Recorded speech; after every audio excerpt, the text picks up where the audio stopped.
untuk doktor kalau nak buat konten video dekat LinkedIn.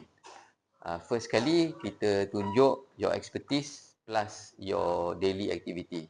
Sebab doktor imagine macam ni lah, kalau doktor hari-hari cerita pasal expertise sahaja, lepas 3 minggu rasanya dah tak ada benda nak cerita, betul tak? Kan?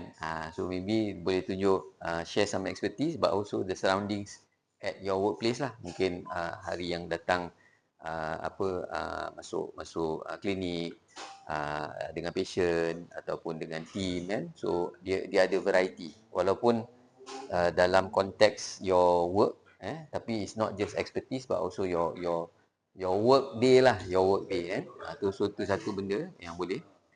Second, doktor boleh share doktor punya aktiviti lah.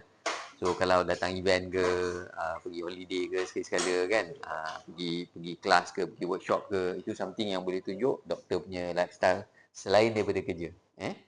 So kalau ada selingan hobi sikit pun boleh jugalah. The third one yang doktor boleh kongsikan is maybe your perspective and your opinion on other than medical. So contohlah kalau katalah salah satu topik yang doktor minat, so contohnya macam banyak-banyak buku ni kan.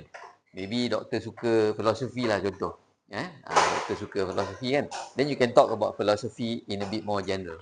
Kalau doktor minat mungkin leadership ke kan. So doktor boleh cerita pasal leadership. Kalau contoh kita tengok buku-buku kat sini, buku tamadun Korea. So mungkin ada separuh orang dia suka travel.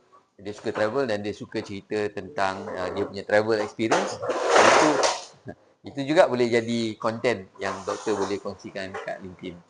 Jadi dia masih dalam konteks profesional, create variety so that you punya konten dekat LinkedIn tu tak adalah pasal kerja je apa semua kan.